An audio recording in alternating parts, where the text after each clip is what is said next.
ating silent assassin na si Mel Fajardo ay muntikan ng matumbas sa kanyang sparring session kahapon. Yan ang ating pag-uusapan mga idol. Sa kabilang banta, Ogoni ng Japan ay nagbanta na kay Casimero. Napabagsakin lang daw ito.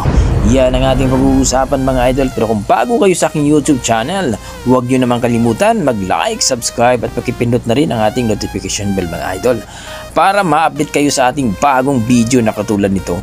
Well mga idol, ay kahapon po ay dito sa channel ni Kevin the Great ay nakita natin ang sparring session ni Mel Fajardo, na kung saan mga idol kagaling lang itong lumaban dito kay Angas ng Cebu, na kung saan ay panalo via TKO yung ating pambato ng Agusan.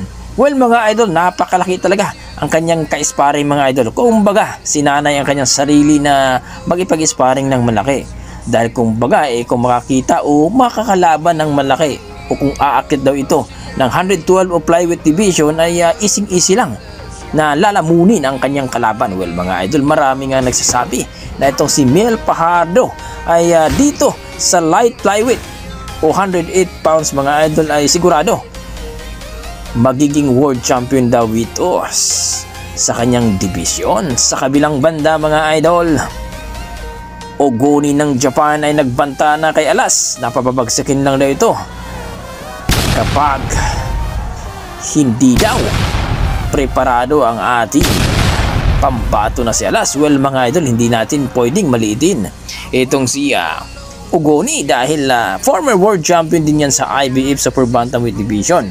Kayo mga idol, kakayanin kaya ni Ogoni napabagsakin itong ating pambato na si Quadralas General Casimero? Baka siyang babagsak kung matamaan sa malademonyong kamao ng ating pambatong si Alas. Ito po mga idol ang clips ng video na kung saan ay courtesy by Kevin the Great sa kanilang sparring ni Mel Fajardo, ang ating silent assassin.